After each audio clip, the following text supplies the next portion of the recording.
সম্মানীয় সংবাদ মাধ্যমৰ বন্ধু বান্ধৱীসকল, যোৱাকালি আমাৰ চৰকাৰৰ এখন গুৰুত্বপূৰ্ণ কেবিনেট বৈঠক অনুষ্ঠিত হৈ যায় আৰু এই কেবিনেট বৈঠকৰ সিদ্ধান্তখিনি আপোনালোকৰ আগত আমি প্ৰকাশ কৰিব খুজিছোঁ আৰু তাৰ লগতে যদি আপোনালোকৰ কিবা বুজিবলগীয়া আছে, সুধিবলগীয়া আছে, তেতিয়াহ'লে আপোনালোকে সুধিব পাৰিব। যোৱাকালি কেবিনেটত প্ৰথম এটা সিদ্ধান্ত হয় যে শিলচৰত যেতিয়া কেবিনেট বৈঠক বহিছিলে, আমি হাইলাকান্দি জিলাৰ লালাত এটা টাউন ৱাটাৰ ছাপ্লাই স্কিম কৰা হ'ব বুলি ঘোষণা কৰিছিলোঁ। কেবিনেটে এই আঁচনিটোক অনুমোদন দিয়ে আৰু এই আঁচনিটো কৰিবলৈ যাওঁতে প্ৰায় 40 কোটি টকা ৰাজ্য চৰকাৰে ব্যয় কৰিব। আমাৰ অসমত জলমিত্ৰসকল আছে আৰু জলমিত্ৰসকল বৰ্তমানলৈকে খোৱা পানী যোগানৰ কামতে তেওঁলোকক চৰকাৰে স্বেচ্ছামূলকভাৱে তেওঁলোকে চৰকাৰক সহায় কৰে আৰু তাৰ বিনিময়ত তেওঁলোকে এটা সামান্য পাৰিশ্ৰমিকো লাভ কৰে। কিন্তু PHC ডিপাৰ্টমেণ্টৰ আৰু এটা স্কিম আছে, চেনিটেশ্যন, এটা ড্ৰিংকিং ৱাটাৰ আৰু চেনিটেশ্যন। কেবিনেটে সিদ্ধান্ত গ্ৰহণ কৰে যে এতিয়াৰ পৰা জলমিত্ৰসকলক আমি চেনিটেশ্যনৰ কামতো গাঁৱত ব্যৱহাৰ কৰিম আৰু তাৰ ফলত তেওঁলোকে মাহিলী 1000 টকা অনাৰিয়ামো পাব আৰু কামৰ ভিত্তিত তেওঁলোকে 500ৰ পৰা 2000 টকালৈকেও পাৰফৰ্মেঞ্চ বেছ ইনিচিয়েটিভ পাব পাৰিব। আমাৰ জলমিত্ৰসকলক চেনিটেশ্যনৰ কামত ব্যৱহাৰ। আমাৰ বহুদিনৰ পৰা অসমত আমি এটা কথা চিন্তা কৰি আছিলোঁ যে PWD ৰাস্তা বনাব লাগে, মথাউৰি বনাব লাগে। তাত আমি MGNREGAৰ টকা আৰু ৰাজ্য চৰকাৰৰ টকা দুইটাৰ কনভাৰ্জেন্স মডেল এটা কৰিব পাৰোঁ নেকি? MGNREGAৰ টকা ভাৰত চৰকাৰে 100% দিয়ে, কিন্তু কিছুমান আইটেম তাতে কাভাৰ নহয়। আনহাতে ৰাজ্য চৰকাৰে মথাউৰি এটা বনালে 100% টকা খৰচ কৰিব লাগে। কিন্তু দুইটাৰ যদি আমি এটা চিনাৰ্জি কৰিব পাৰোঁ, সংমিশ্ৰণ কৰিব পাৰোঁ, তেতিয়াহ'লে লেবাৰ আৰু মেটেৰিয়েল এটা কম্পোনেণ্ট ভাৰত চৰকাৰৰ পৰা আমি পাই যাম আৰু অৱশিষ্টখিনি ৰাজ্য চৰকাৰে দিব পাৰিব। তেনেকৈ PWD ৰাস্তাটো যদি এটা ৰাস্তা বনাওঁতে 1 লাখ টকা লাগে, সি যদি MGNREGAৰ ভিতৰত আমি তাক সোমাই ল'ব পাৰোঁ, তেতিয়াহ'লে 40% টকা কেন্দ্ৰীয় চৰকাৰৰ পৰা আমি MGNREGAৰ জৰিয়তে ল'ব পাৰিম, 60% ৰাজ্য চৰকাৰে দিলেও হ'ব। ৰাস্তাৰ কিলোমিটাৰ আমি আজি কৰাতকৈ বেছি কৰিব পাৰিম। এই সংক্ৰান্তত আমি কেবিনেটত সিদ্ধান্ত লৈছিলোঁ যে এখন আঁচনি বনাব লাগে। যোৱাকালি PNRD ডিপাৰ্টমেণ্ট আৰু ৱাটাৰ ৰিচোৰ্চ ডিপাৰ্টমেণ্টে কনভাৰ্জেন্সৰ স্কিম এখন আনে। কেবিনেটে তাত সন্মতি প্ৰকাশ কৰে। এই বছৰ আমি পাইলট বেচিছত 5-6টা কাম আমি ল'ম। যদি স্মুথ হয় তেতিয়াহ'লে আমি ইয়াক বহুতখিনি বঢ়াব পাৰিম। যোৱাকালি আমাৰ কেবিনেটত এটা সিদ্ধান্ত হৈছে যে আগতে চৰকাৰী অৰ্ডাৰবিলাক আমি OM বুলি দিওঁ, অফিচ মেমৰেণ্ডাম, তাৰ এনফৰ্চমেণ্ট মেমৰেণ্ডাম, গতিকে তাৰ যিটো প্ৰায়োগিক যিটো ভেলু সেইটো অলপ কম থাকি যায়। সেইকাৰণে এতিয়াৰ পৰা অফিচ মেমৰেণ্ডাম শব্দটো ব্যৱহাৰ নহ'ব, it will B executive order. এইটো নিৰ্দেশ হিচাপে থাকিব। আগতে OM বুলি থাকে, তেতিয়া কোৰ্টতো আমি বহুত প্ৰশ্নৰ উত্তৰ দিব লাগে যে এখন মেমৰেণ্ডামহে, গতিকে ইয়াৰ এনফৰ্চেবিলিটি কিমান আছে।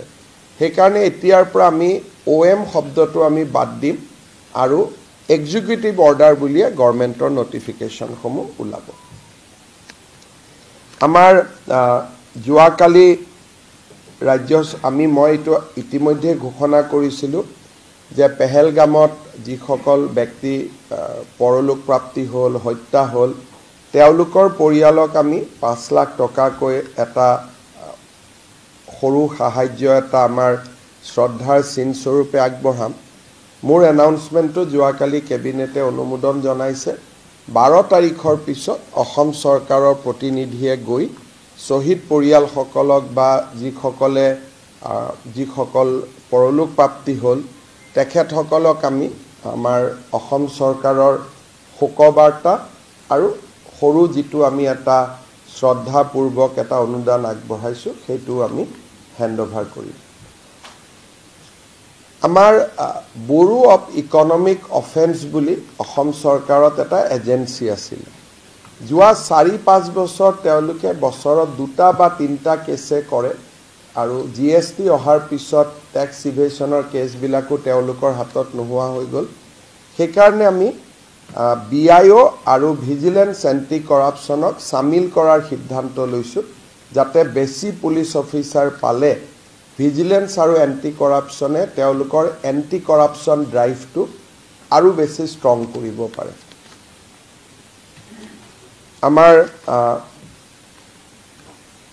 যোৱাকালি কেবিনেটত আমি নলবাৰী জিলাত এটা ঘোষণা কৰিছিলো যে তাত যেটো দীৰ্ঘকালীন অবিবি এটা সমস্যা আছিল কিছুমান শিক্ষকে অবিবি চাকৰি পালে নাপালে চাকৰি বাদ পৰিলে আমি নলবাৰীত ঘোষণা কৰিছিলো যে এওঁলোকক চাকৰিটো দিব নোৱাৰি কিন্তু মুখ্যমন্ত্ৰীৰ আত্মনিৰ্ভৰ অসম আঁচনি যদি আবেদন কৰে তেওঁলোকক আমি 2 লাখ টকা কৰি এটা এককালীন অনুদান দিম 347 গৰাকী অবিবিৰ আবেদন আমাৰ লগত আছিল ৰাজ্য চৰকাৰে এখেতসকলক 2 লাখ টকা কৈ দিব সিদ্ধান্ত লৈছে যাতে বিষয়টোৰ এটা নিষ্পত্তি হ'ব পাৰে ফাইনেল যেটো নিষ্পত্তি বুলি কয়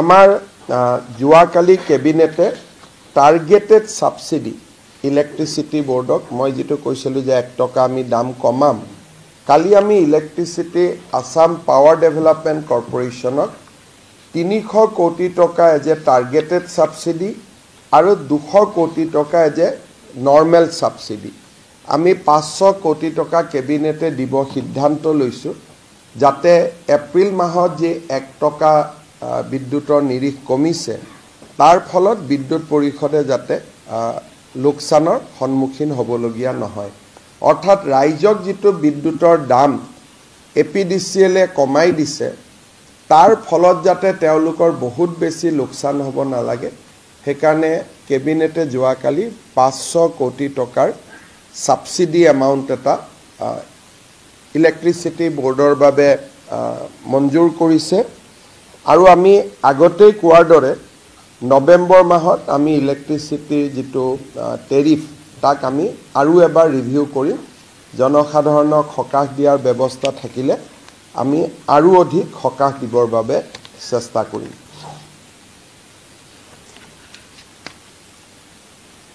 যোৱাকালি আমাৰ কেবিনেটে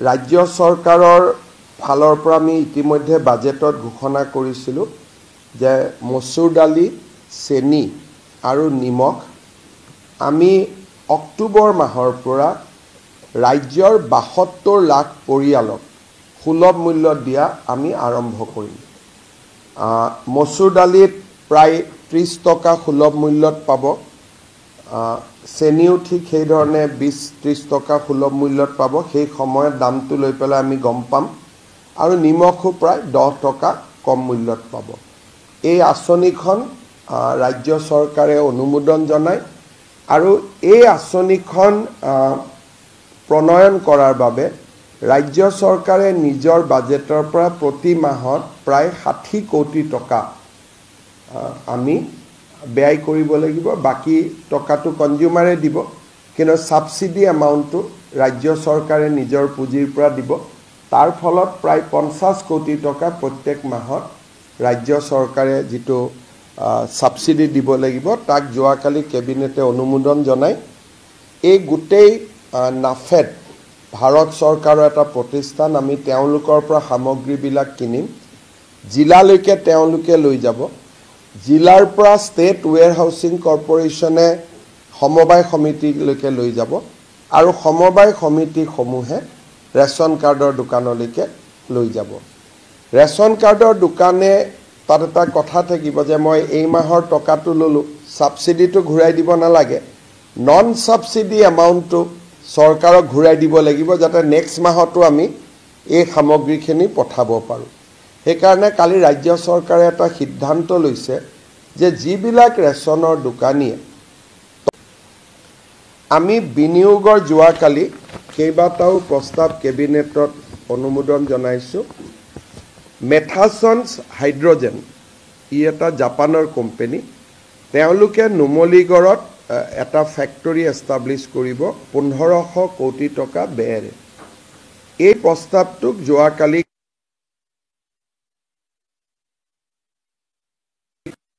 LLP বুলি আৰু এটা কোম্পানী নুমলীগড়তে তেওঁলোকে নুমলীগড়ৰ পৰা গ্যাস আৰু নুমলীগড়ৰ সামগ্ৰী লৈ তেওঁলোকে আন কিছুমান ভ্যালু এডেড সামগ্ৰী বনাব আৰু এচিট্ৰিক এসিড এনেকুৱা ধৰণৰ কেমিক্যাল প্ৰডাক্ট বনাব এই উদ্যোগটোৰ বাবেও আমি কালি 750 কোটি টকাৰ কেবিনেটে তেওঁলোকৰ যেটো ইনভেষ্টমেন্ট প্ৰপোজাল তাক আমি অনুমোদন দিছো গোৱালপাৰা জিলাত মাটিয়াত কোহিনুৰ পাল পেপাৰ লিমিটেড আৰু RPN speciality private limited Kohinoor pulp paper লিমিটেডে 981 কোটি টকা ব্যয় কৰিব আৰু RPN স্পেশালিটি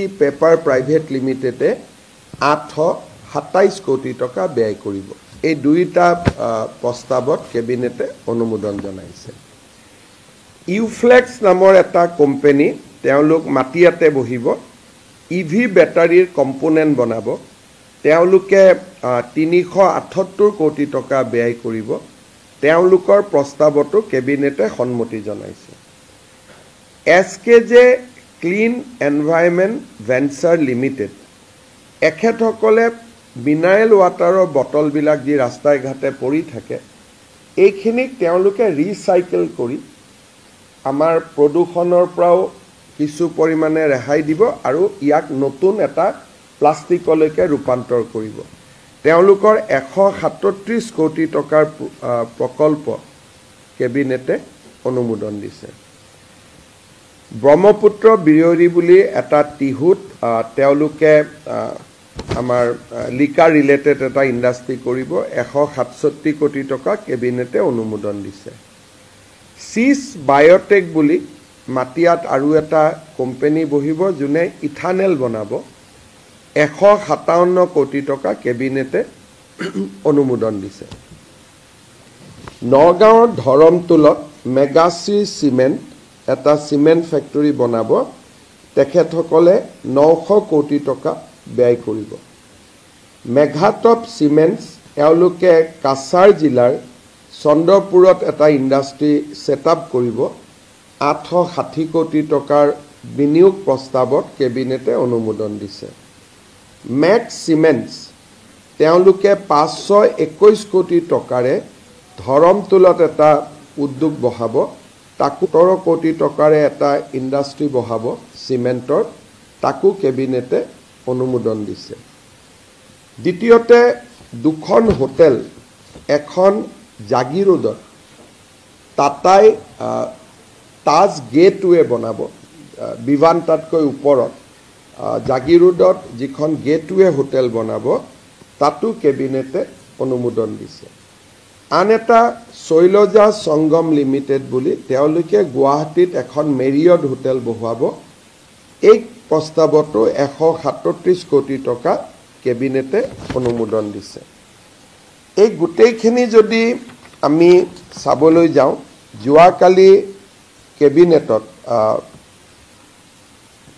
7,730 কোটি টকাৰ বিনিয়োগত কেবিনেটে অনুমোদন দিয়ে আৰু ইয়াৰে 1500 কোটি টকা বিদেশী বিনিয়োগ হ'ব যেটো মেথাছন হাইড্ৰোজেন ইণ্ডিয়া প্ৰাইভেট লিমিটেড এইটো বিদেশী বিনিয়োগ হ'ব 7,730 কোটি টকা ইয়াত যোৱাকালি কেবিনেটে অনুমোদন দিয়ে এই গোটেইখিনি এডভান্টেজ অসমত আমাৰ লগত এমইউ কৰা এতিয়া গোটেই প্ৰস্তাৱটো যেটো সেইখনটো এখন নোচনেল এমইউ আছিলে এতিয়া ইয়াক এই প্ৰস্তাৱখিনি চূড়ান্ত পৰ্যায়লৈকে আহি গ'ল আৰু এই গোটেইকেইটা উদ্যোগ অসমত স্থাপন হ'লে 16,446 নতুন কৰ্ম সংস্থাপন পাবলৈ সক্ষম হ'ব ডাইৰেক্ট ইনডাইৰেক্টলি টু বেলেগ অৰ্থাৎ এডভান্টেজ অসমৰ পিছত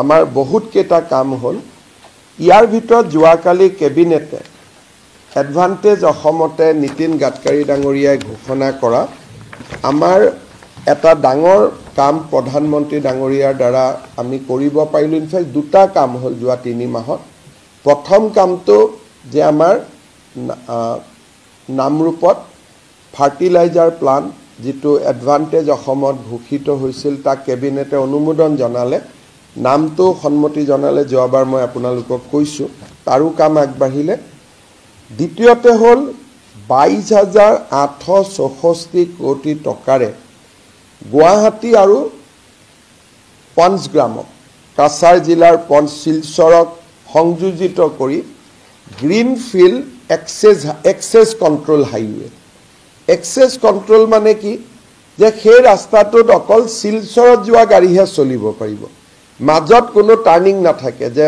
যেনেকৈ আমি ডিব্ৰুগড়লৈকে গ'লে মাজত ৰহাটো যাব পাৰো মৰিগাঁওলৈকেও যাব পাৰো নগাঁওলৈকেও আমি যাব পাৰো হোজাইলৈকেও যাব পাৰো আগলৈকে গৈ যোৰহাটৰ টাউনতো যাব পাৰো বা হাইৱে দি যাব পাৰো শিৱসাগৰত যাব পাৰো ডিমোত যাব পাৰো এক্সেছ কন্ট্ৰোল হাইৱেত কতো টাৰ্নিং নাথাকে ই পইণ্ট টু পইণ্ট গুৱাহাটীৰ পৰা বৰাপানী সেইখিনি এক্সেছ কন্ট্ৰোল নহয় কাৰণ বৰাপানীলৈকে শিলঙতো মানুহ যাব গুৱাহাটীটো বৰাপানীও 6 লেন হ'ব হেতু এটা বেলেগ প্ৰজেক্ট দি হ'ব কিন্তু হেতু এক্সেছ কন্ট্ৰোল নহয় কাৰণ হি এক্সেছ তাক দিব লাগিব শিলং যাব কোনোবাই জুৱাই যাব up to Borapani it will not be access control কিন্তু বৰাপানীৰ পৰা কাছাৰলৈকে it will be access control তাৰমানে অকল বৰাকৰ শিলচৰৰ পঞ্চগ্ৰামত নামিব খোজা গাড়ী বিলাকহে তাত যাব পাৰিব হোটেল টোটাল ৰাস্তাত থাকিব কিন্তু টাৰ্নিং নাথাকে পাহাৰৰ মাজেদি হ'ব টানেল হ'ব 6-7টা টানেল হ'ব সুৰংগ হ'ব পাহাৰখন খান্দি পেলাই মাজেদি যাব গতিকে গাড়ী ৰাইট হেণ্ড লেফট হেণ্ড কৰিব নোৱাৰে য'ত গাড়ী আছে তাতে ৰখাই চাহ ভাত খাব পাৰিব কিছুমান জায়গাত বহিব কিন্তু হি এক্সেছ কন্ট্ৰোল হ'ব বলে আজি মোৰ মন গ'ল মই মাজৰ ৰাস্তাত ঘূৰি আহোঁ হেতু নহব it will be access control যেনেকৈ Agra Delhi access control highway আছে সো এইটো হলে আমি গুৱাহাটীৰ পৰা বৰাপানী 1 ঘণ্টাত গৈ পাম আলটিমেটলি এই ৰাস্তাটো 6 ৱে হ'ব এটো এটা বেলেগ প্ৰজেক্টত আহি আছে Guwahati to Barapani to Cachar it will take 5 hours আৰু জুনে চাহ ভাত নাখায় বহুত ৰখি নাথাকে কনষ্টেন্ট যাব খোজে ইটো 4.5 hours আহে সো ই যেটো অনুমোদন আছিলে যেতিয়া মই প্ৰথম কৈছিলো বহুতে মোক হাঁহিছিল যে এবিলাক কি কৈ থাকে কংগ্ৰেছে কয় যে সপোনত যি দেখে তাকে কয় সো মই যে ভাল সপোন দেখো আৰু ভগৱানে সাহসও দিয়ে কনভাৰ্ট কৰাৰ কাৰণে গতিকে এই এটা কাম ডাঙৰ কাম এটা হৈ গ'ল কালি কেবিনেটে প্ৰধানমন্ত্ৰী নৰেন্দ্ৰ মোদী ডাঙৰীয়াক ইয়াৰ বাবে ধন্যবাদ জনাইছে ইয়াৰ ইকোনমিক বেনিফিট ভাৰত চৰকাৰৰ খুব কম হ'ব কাৰণ ইমান ট্ৰাক নাপাব 22,000 কোটি টকাৰ ইনভেষ্টমেন্টৰ বিপৰীতে so it is a big investment এতিয়া বৰাক উপত্যকাত 3টা ৰাস্তা হ'ব জুৱাই দি অহা ট্ৰেডিশনেল ৰাস্তাটো থাকিব হাফলঙৰ ৰাস্তাটো অহা বছৰৰ ভিতৰত কমপ্লিট হৈ যাব and this will be access control যেটো হাফলঙলৈকে শিলচৰ পৰা আহিব তেওঁলোকে সকলো গুৱাহাটীত নাহিব পাৰে তেওঁলোক হাফলঙত যাব পাৰে কোনোবাই হাফলঙৰ পৰা লামডিং আহিব কোনোবাই আৰু ওচৰত গাঁও আছে সেই গাঁৱত আহিব কিন্তু এইটো ৰাস্তাত আহিলে হি বৰাপানী আহিব লাগিব বা বৰাপানীত আহিলে হি কাছাৰে নামিব পাৰিব হি মাজত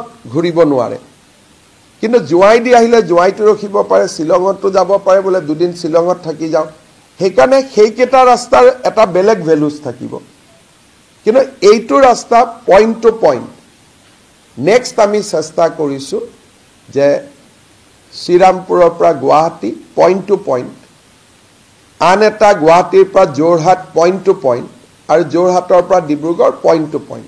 এই বছৰত নহয়, কিন্তু নেক্সট 5 yearsত এই কামটোত আমি যোৱা 4 বছৰৰ পৰা লাগি আছিলোঁ, আৰু মই ভাবোঁ যে কেতিয়াবালৈ আমি অসমত বাকীও পইণ্ট টু পইণ্ট এক্সেছ কৰিব পাৰিম। আৰু পইণ্ট টু পইণ্ট এক্সেছবিলাক যে এক্সিষ্টিং হাইৱেটো হ'ব পাৰে।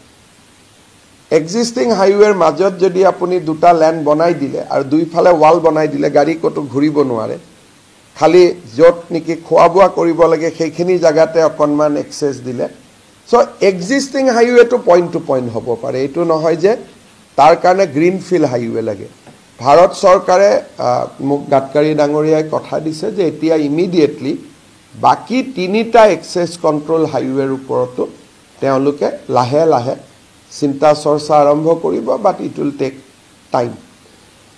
যোৱাকালি কেবিনেটত এই বহুতকেইটা গুৰুত্বপূৰ্ণ বিনিয়োগটো যিটো আমি আশা কৰিছিলোঁ, বহুতে ভাবিছিলে যে এইবোৰ এনেই কৈছে, কিন্তু all are becoming reality. Finally আমি কেবিনেটত কালি Assam thermal energy generation policy, তাৰ নামটো একজেক্টলি হ'ব Assam thermal power generation product promotion policy 2025, ইয়াক আমি অনুমোদন দিছোঁ। 2030 চনলৈ অসমক আজিৰ তুলনাত 3000 মেগাৱাট বেছি পাৱাৰ লাগিব, আৰু 2032 চনলৈ আমাক 5000 মেগাৱাটছ পাৱাৰ লাগিব, আৰু এভৰি 2 বছৰত 1000 মেগাৱাটছ পাৱাৰ ডিমাণ্ড অসমত বাঢ়ি গৈ থাকিব। সেইকাৰণে যোৱাকালি প্ৰথমবাৰ আমি এখন এগ্ৰেছিভ পলিচি, থাৰ্মেল পলিচি আমি আৰম্ভ কৰিছোঁ যে অসমত যোনে থাৰ্মেল প্ৰডাক্ট কোম্পানী লগাব খোজে, আৰু এটা থাৰ্মেল কোম্পানীত investment will be around 20,000 crores যদি 1800 মেগাৱাট কৰে। আমাক লাগে অলমষ্ট 5000 মেগাৱাটছ বাই 2032। এই পলিচিখনত আমি প্ৰথম কৈছোঁ যে আমি মাটিটো বিনামূলীয়াকৈ দিম, চৰকাৰে পাৱাৰ কিনিব, কিন্তু টেণ্ডাৰতহে কিনিব, তেওঁলোকৰ পৰা ডাইৰেক্ট কিনিব বুলি কথা নাই। যিটো গ্ৰীডত যদি তাতকৈ কম পাওঁ তাতে কিনিম, কিন্তু আমাৰ ডিমাণ্ডটো থাকিব আপ টু 5000। তোমালোকে যদি কমত দিয়া তোমালোকৰ পৰা আমি ল'ব পাৰিম, চৰকাৰে পানী দিব আৰু ৰাস্তা ঘাট বনাই দিব। আৰু কোনোবাই যদি বিচাৰে যে যেনেকৈ আমি নামৰূপত 40% অসম চৰকাৰে ইনভেষ্ট কৰিছোঁ, কোনোবাই যদি বিচাৰে যে বেংকে অসমত লোন নিদিব, ইমান ডাঙৰ ইণ্ডাষ্ট্ৰি কৰিব, অসমত ভাইবিলিটি নাই, তেতিয়াহ'লে তাত 27% শ্বেয়াৰ প্ৰয়োজন হ'লে আমিও ল'ম বুলি এই পলিচিখনৰ জৰিয়তে কোৱা হৈছে।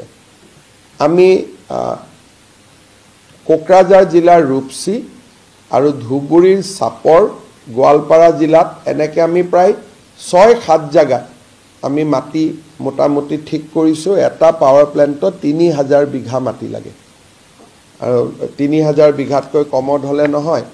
লগত আমি আৰু এটা সুবিধা দিছোঁ যে ইয়াতে থাৰ্মেল পাৱাৰ কৰিলে আমি অসমক প্ৰয়োজনীয় পাৱাৰখিনি দিয়াৰ পিছত তেওঁলোকে যদি বাংলাদেশ, ভূটান, নেপালতো দিব খোজে, বা পশ্চিমবংগতো দিব খোজে, মেঘালয়কো দিব খোজে, ত্ৰিপুৰাকো দিব খোজে, দিব পাৰিব। আল্টিমেটলি থাৰ্মেল পাৱাৰ প্ৰডাকশ্যনৰ এটা হাব হিচাপে নৰ্থ ইষ্ট আৰু ইষ্টাৰ্ণ ইণ্ডিয়াটো, ঝাৰখণ্ড নহয়, আপ টু শিলিগুৰি, ইফালে নৰ্থ ইষ্ট ইণ্ডিয়া, ইফালে ভূটান, বাংলাদেশ, আমি এটা ইয়াক থাৰ্মেল পাৱাৰ জেনেৰেশ্যনৰ এটা হাব হিচাপে নিৰ্মাণ কৰাৰ কাৰণে সিদ্ধান্ত লৈছোঁ। যোৱাকালি কেবিনেটে এই পলিচিখন অনুমোদন দিয়ে। এইখিনিয়ে আমাৰ যোৱাকালিৰ কেবিনেটৰ সিদ্ধান্ত আছিল। আপোনালোকে যদি কিবা সুধিব খোজে।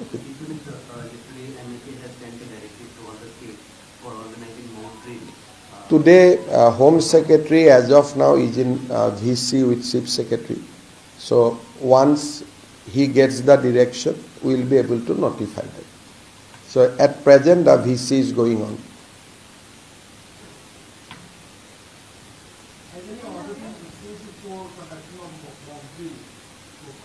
MHA has issued an order, but the SOP, how to organize, when to organize, at what time, as of now, when I am addressing you, parallelly Chief Secretary is in VC with Home Secretary.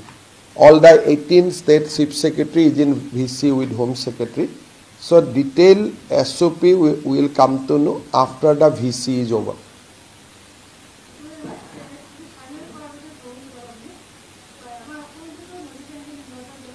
নদীটো নাই অসমত এইটো হল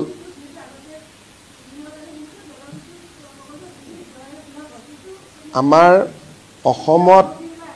অসমত নদীৰ এটা সোৰ্সো নাই এইবিলাক কিতাপ উপন্যাস গল্পত লিখে ব্ৰহ্মপুত্ৰ এখন ফ্ল্যাট ৰিভাৰ গতিকে ইয়াতে হাইড্ৰো পাৱাৰ জেনাৰেট নহয় এইবিলাক জলবিদ্যুৎ অমুক এইবিলাক এনে আগত সৰুতে আমি গল্প উপন্যাসত পঢ়া কথা কোনো সোৰ্স নাই ইয়াতে জলবিদ্যুৎ আহিবৰ কাৰণে পাহাৰৰ পৰা পানীটো নামি আহিব লাগিব আৰু তাক আপুনি ড্যাম বনাই জেনাৰেট কৰিব লাগিব এনেকুৱা ফেসিলিটি অৰুণাচলত আছে ভুটানত আছে অসমত কাৰ্বি লাংপি আৰু কপিলি আছিল দুইটাটো আমি বনাই শেষ কৰিলো আৰু কাৰ্বি লাংপি কপিলিয়ে বনাব পাৰে 200 মেগাৱাট আমাক লাগিব 2035 চনলৈকে আজি আমাৰ হাতত থকা power plus 5000 it is a game of 7 to 8,000 megawatts power. গতিকে এইবিলাক এনে আৰু যিবিলাকে গল্প উপন্যাস লিখে তেওঁলোকে আৰু কৈ থাকে ক্ষুদ্ৰ জলবিদ্যুৎ প্ৰকল্প কৰক কিন্তু এইবিলাক সাইন্টিফিক্যালি এইবিলাক নহয় অসমত মানে মই এটুকে কৈছো যে অসমত জলবিদ্যুৎ প্ৰকল্প কৰাৰ সুবিধাই নাই we don't have source after Kopili and Karbi Langpi. সুবিধা থাকিলে ডেফিনেটলি কৰিব পাৰি কিন্তু সুবিধাই নাই আমাৰ সোর্সে নাই Sir, Assam police have arrested people who have made comments, pro-Pakistani comments. Can you give us something on that? I think till last night it was 40. So, and on selected people, NSA will also be clumped. So, we have arrested 40 people. But government has already directed district magistrate that wherever required and there is no scope of rectification on their part in view of the sensitive situation prevailing in the country, the district magistrate will be at liberty to impose National Security Act. I think we will see 4-5 NSA also out of these people.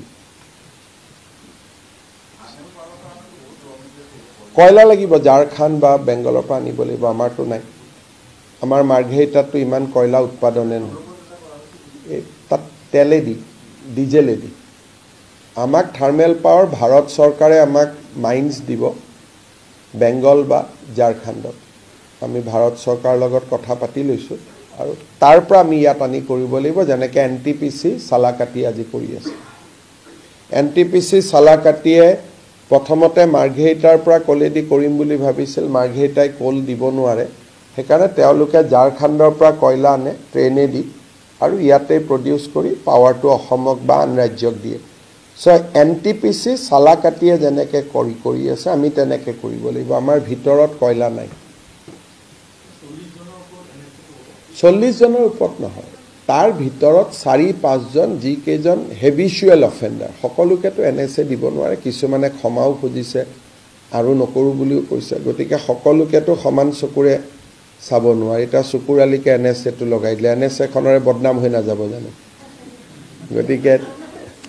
গতিকে ঠিক তেনেকে নহয় কথাটো সেইকাৰণে তাৰ কালি তেওঁকে arrest কৰিবলগীয়া হৈছে এটা পুলিচৰে বদনাম হৈছে যে এনেকুৱা মানুহ এৰেষ্ট কৰিবলগীয়া হৈছে কথাটো কৈছো কিন্তু উপায় নাই আইনটো ভাঙে সেইকাৰণে সকলোকে এনএসএ দিয়া নহয় আপুনি কিছুমান মানুহে নিজৰ পাব্লিসিটিৰ কাৰণে কৰে কিছুমান মানুহে নিজক অলপমান লেফটিষ্ট টাইপ দেখুৱাবৰ কাৰণে কৰে গতিকে ক্যাটেগৰাইজেশন ক্ৰিমিনাল আৰু এক্টিভিষ্ট এনে পাসিং ৰিমাৰ্ক এনএসএ টো খুব টাফ এক্ট হয় আমি দিলেও নহব তাত এডভাইজাৰি কমিটি থাকে হাই কোৰ্টে পৰীক্ষা কৰে গতিকে যাৰ ওপৰত প্ৰযোজ্য আমি তাক দিম যেনেকৈ এটা পলিটিক্যাল ডিসিশন নহয়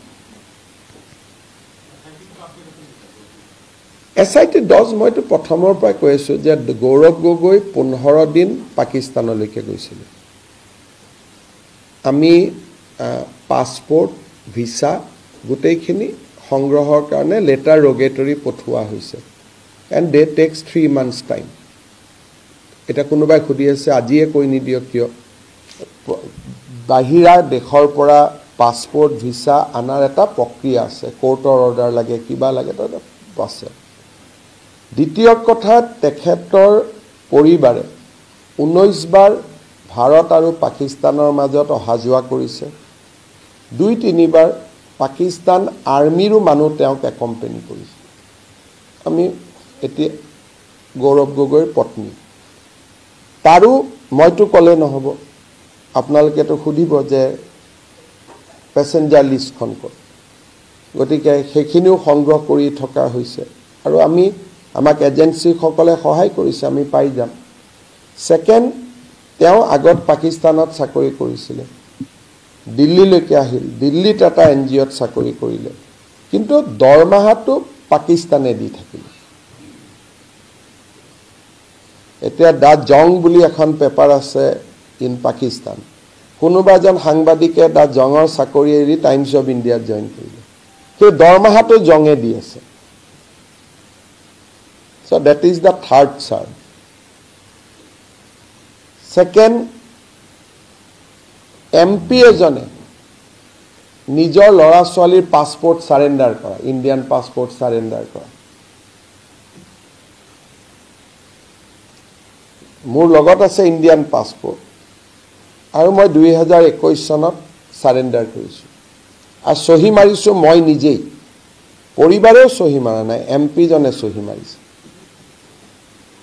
তাৰো কাগজ আমি পাই যাম এটা গুটেখিনি কথা মই আজিও কৈ দিব পাৰো কাৰণ তথ্যখিনি আহিছে কিন্তু ইয়াত ধৰক আপোনালোকৰ মিডিয়াত বহুত তেওঁৰ প্ৰতি সফট কৰ্নাৰ থকা মানুহ আছে গতিকে প্ৰমাণ নহলে তো মুকে গালি গালাজ কৰিব আপোনালোকে আৰু তাৰ এই ভ্ৰমণৰ পিছতে গৌৰৱ গগৈ 90 জন ডেকা লৰা ছোৱালীক পাকিস্তান এম্বাসিত লৈ গৈছিল ফৰ ৰেডিকেলাইজেশ্যন তেওঁলোকৰ ভিতৰতো 2-4 জনে ষ্টেটমেন্ট দিছে যে আমাক বেলেগ এম্বাসিত লৈ যাম বুলি তাতে লৈ গ'ল এটা 90 জনৰ গ্ৰুপটো দেখিছে ফটোত তাৰ ভিতৰত কেইবাজনেও আমাক ষ্টেটমেন্ট দিছে যে আমাক কোৱাই নাছিল তাত লৈ যাম বুলি তাৰ পিছত পাৰ্লিয়ামেন্টত প্ৰ Pakistani question so it is a সুকুৰ আলীতকৈ ডাঙৰ অভিযোগ গতিকে সুকুৰ আলীক যদি এৰেষ্ট হয় বাকিও এৰেষ্ট হয় যদি তথ্যবিলাক ঠিক ঠাক থাকে কাৰণ পাকিস্তানৰ লগতো কম্প্ৰমাইজ নহব এটা কোনবাই কৈছে পাকিস্তান যোৱাটো অপৰাধ নেকি সো এই কথাটো মই ৰাহুল গান্ধীৰ মুখৰ পৰা শুনিব খুজো যে এবাৰ যদি ৰাহুল গান্ধীয়ে কৈ দিয়ে যে পাকিস্তান যোৱাটো অপৰাধ নহয় তেলে দুধ কি দুধ পানী কি পানী হৈ যাব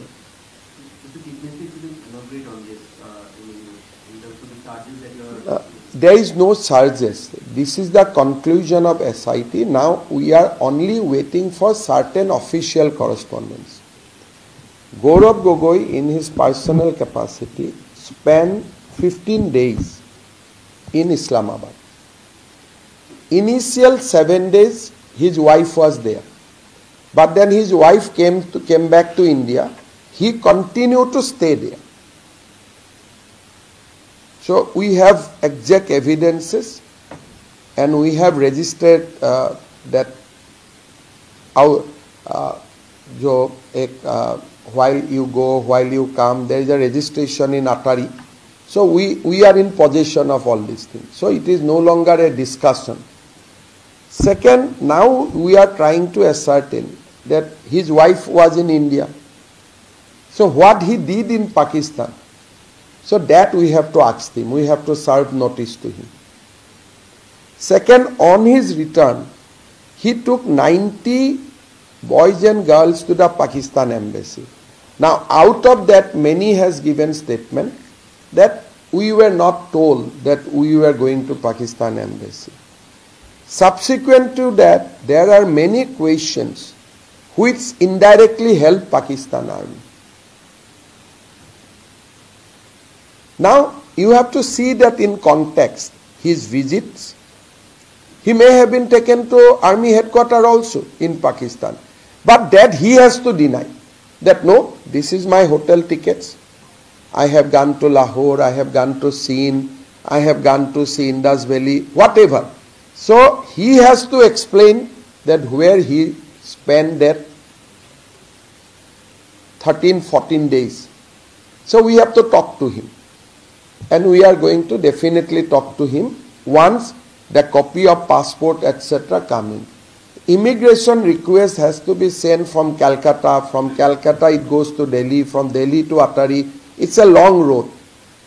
Our officer has gone, they have seen the register.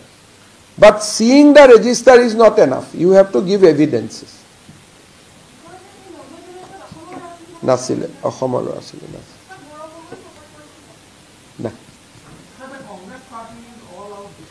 Now, Congress party is saying in 2-3 voices. Once, Gaurav Gogoi has not said that I am going to Pakistan. I have gone to Pakistan. That Congress people are exposing him that going to Pakistan is not a crime. So, there is a rivalry between two factions. People like Bhupen Bora, Ripun Bora, Debarbrata Saikia, Akhil Gogoi, in the name of defending Gaurav Gogoi, actually exposing Gaurav Gogoi. That yes, he was there. So these are the, nobody is defending him. It is just the outcome of Congress internal rivalry. They are exposing more than me. One person has said they have prepared a post that no, he has gone through Attari. Next day he said it is a Photoshop. But you don't have to require photograph. His signature is there when he crossed the Attari border. So we are going to have all these documents in our possession. This is not a play in social media. We will be upfront. And let Rahul Gandhi clarify whether a Indian people visiting to Pakistan and when he happened to be son of a sitting chief minister, without informing even the Congress party, is a crime or not. That Ripun Bora, Bhupen Bora cannot clarify that. We want to know the position of the Congress party. So I am going to meet Mallikarjun Kharge also. I will seek an appointment from him. I will go and I will give him.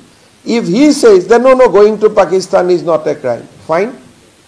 Let people of India know that. But we want to hear that from Rahul Gandhi. We want to hear that from Kharge.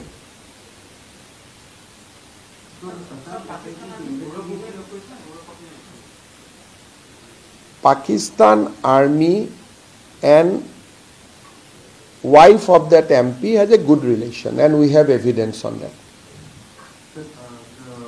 And we have clear evidence on that. The SIT investigation is over. Is that ready to? You see, SIT job was to first authenticate the data. So investigation is over.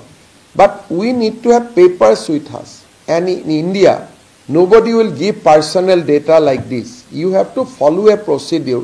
So you have to quietly wait for 10th September. That is the statutory period of getting the data.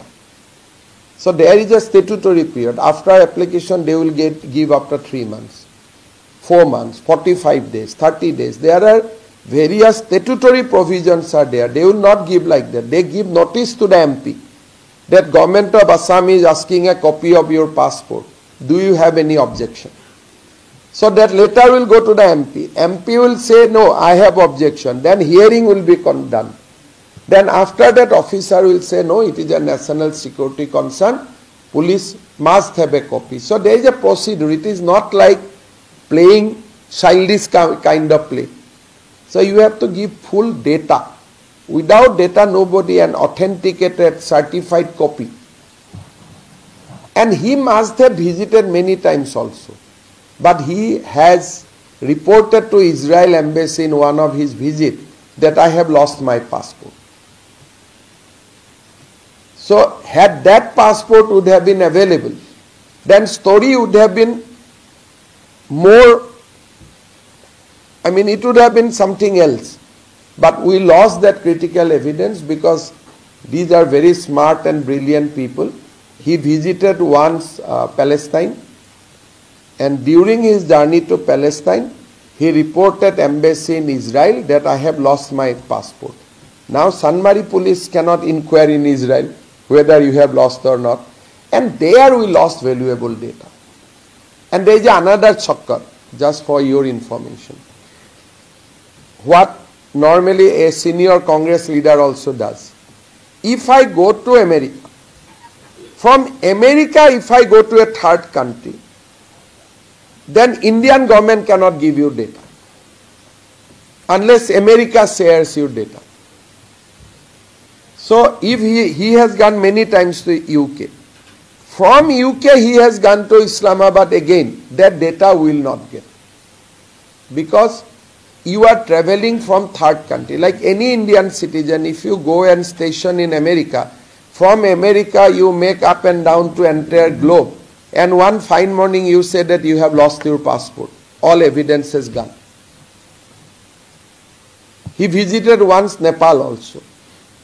Normally, Nepal is a launching pad for visiting more serious countries. I do not want to name the country. You should get the hints. But now, Nepal will not give me that data. We have sent letters to Nepal also. But very difficult to get. He visited Nepal, 7 days in Nepal. What is there to see 7 days in Nepal?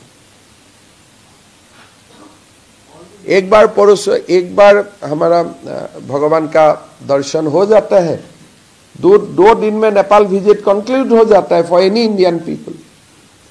Unless you go to a third country from Nepal. And he is very innovative. He doesn't go through flight. He goes to Atari by road. Now once you cross that Atari border, who was waiting in the other part of the Pakistan to receive you? So it is a case of pure radicalization. Complete, it is a different level of case. You don't have any love for your country. You have deposited only him. All his family members are not citizen of India. Only he is a citizen of India. He can go, he can change his passport any point of time. That my wife is British, my children are of a various country. So give me a passport. So he can go today, tomorrow morning, no issue. Conduct one sitting MP of parliament. Will you surrender your kid's passport? Once you are matured, it is a different thing. So today I am a matured guy, 20 years. I am studying in Germany. I got a job in Germany. After 10, 20 years, I am adopting citizen of Germany. That is what I am doing. But in this case, the kids is not doing. Children is not doing. His father is doing. Once children come to know that my grandfather was Tarun Gogoi, whether he will like it or not. So today that children he's an innocent kid. 8 साल होगा, 7 साल होगा, doesn't understand anything. 20 साल, 19 साल में जब उनको पता चलेगा कि my grandfather was chief minister of Assam and my passport was surrendered by my father without talking to me. So you can imagine what feelings he will have. So you have morally you did wrong, legally you did wrong, and Assam government has limited option. We cannot go, we cannot, he's MP, we cannot search his phone, we cannot ask his private data, telephonic conversation. But once we hand over the case to central agency, they will have a more space to play around. So we are going to take it to a very, very logical conclusion. I said that he has denied. Many national media has said, Himanta Biswa Sarma has said, but he denied. Give me a small example where he denied. So some media is more than willing to support him, what he is not doing.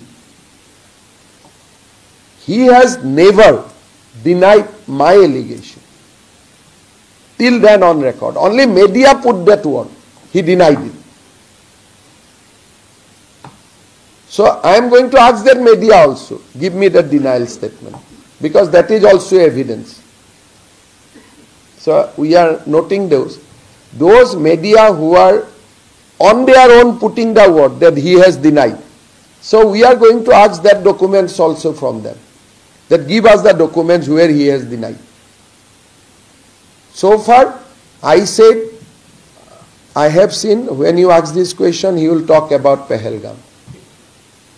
When you ask this question, he said that, वो मेरा बेटा के लिए best है, मैं पूरा आसाम का बेटा के लिए बेस्ट हूँ. अरे भाई, 15 years राज किया, क्या आसाम का बेटा के लिए किया?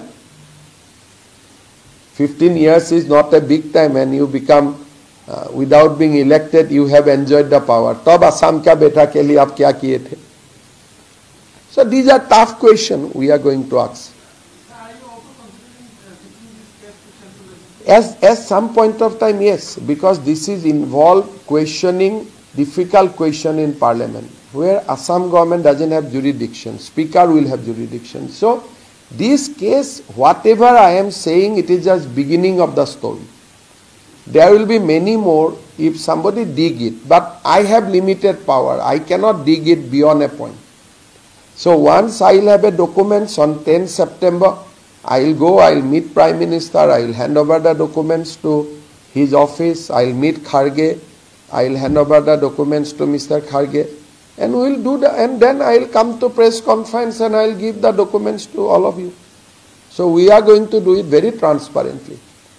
So why 10 September? Because of statutory time limit. We cannot get documents before that.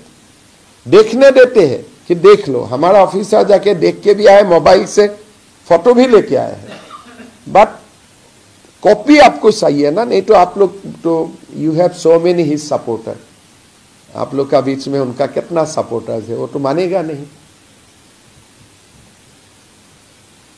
आज से सपोर्टर नहीं है, जब कुछ भी नहीं था तब से सपोर्टर है. सब तो we have to demolish even his supporters also ना.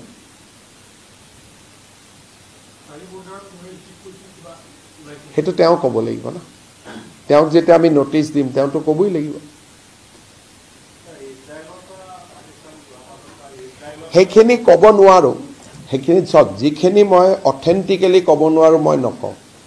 ইজৰাইলত পাছপৰ্টখন হেৰাই দিলে, চ' উই লষ্ট এভিডেন্সেছ, মই এইটো কৈছোঁ. নহ'লে পাছপৰ্টখন আমি যদি খুজি ল'লোহেঁতেন বহুত বস্তু আমি আৰু পালোহেঁতেন, আৰু পাছপৰ্ট তেওঁ দিব লাগিলেহেঁতেন if we would have given notice. কিন্তু এতিয়াতো দি লাভ নাই. আৰু বাকীটো মই জানোৱেই ক'ত গৈছিল কি যোৱা নাই. ইণ্ডিয়াৰ পৰা যোৱাখিনিতো মই জানোৱেই, মই ক'লোৱেই যে নেপাল গৈছিল, ইছলামাবাদ গৈছিল. গতিকে যিখিনি জানোতো মই ক'লোঁ, কিন্তু সেইখন নেহেৰালে ভাল আছিল. এতিয়া কি ক'ব, কেতিয়াবা মানুহটোতো ট্ৰেইনিংবিলাকতো ওপৰ লেভেলত হয় নহয়.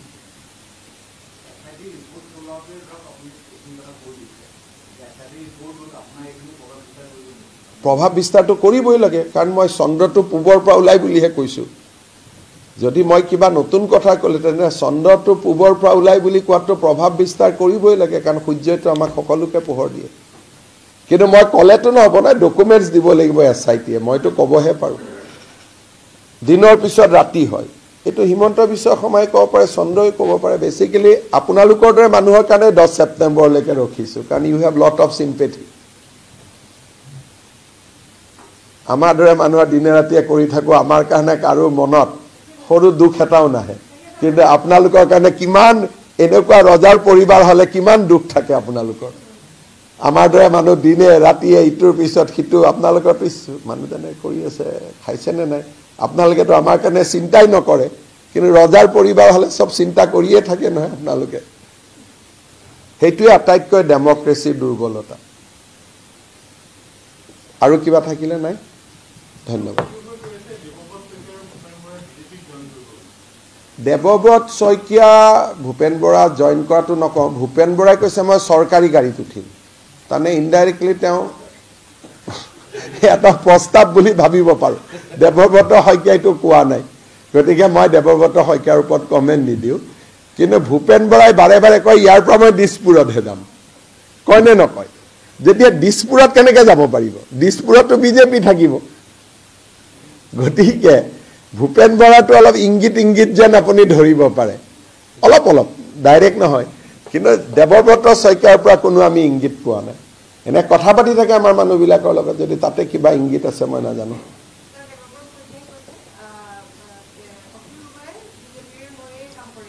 চক অখিল গগৈয়ে মানে অখিল গগৈ আৰু মই দুটা একেলগে বিজেপিত থাকিব নোৱাৰো তেতিয়া মোৰ ঘৰত ডাইভোৰ্স হৈ যাব সেইকাৰণে অখিল গগৈ বিজেপিত আহিলে মই ৰাইজৰ দলত যাব লাগিব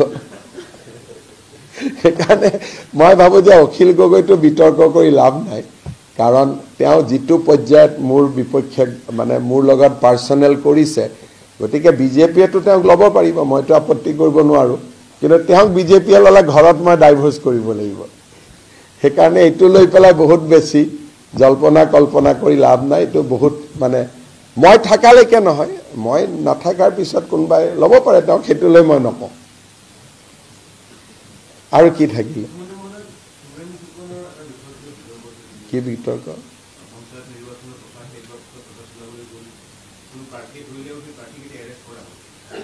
এৰেষ্টটো এনেই পুলিচে কৰিব নোৱাৰে কিবাটো গ্ৰাউণ্ড থাকিব লাগিব মই খবৰ লৈ ল'ম আপুনি কৈছে যেতিয়া কিন্তু পুলিচকটো আজি আপোনালোকে চাওক একমাহ ধৰি প্ৰচাৰ চলিলে কবাত পুলিচে এটা বিৰোধী প্ৰাৰ্থীক কবাত বাধা দিছে নেকি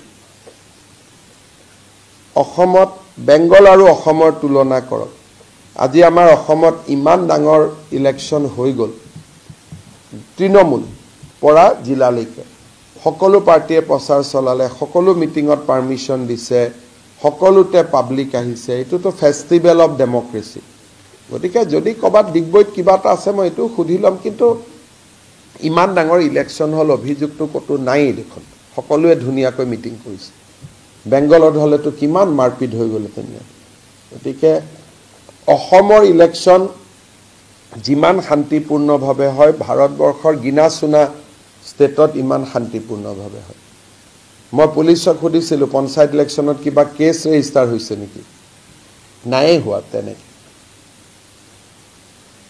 সেইকাৰণে মইতো নাভাবো যে বহুত কিবা ইস্যু আছে কিন্তু যদি কিবা আছে বিমলে চাব বিমলে এবাৰ খবৰ ল'বা বিমল ইনচাৰ্জ মিনিষ্টাৰ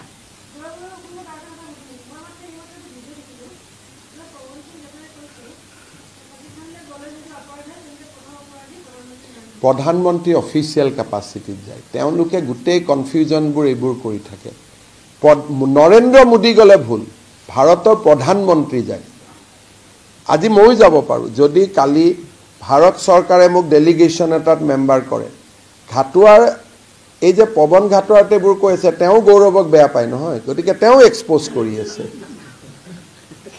পাকিস্তানত গলে অপৰাধ হয় নে নহয় এই কথাটো কৈ পেলাই ইনডাইৰেক্টলি কি কৰি আছে যে তাৰমানে মুখ্যমন্ত্ৰীয়ে কোৱা কথাটো সঁচা এইটোৱে কৈ থকা নাই জানো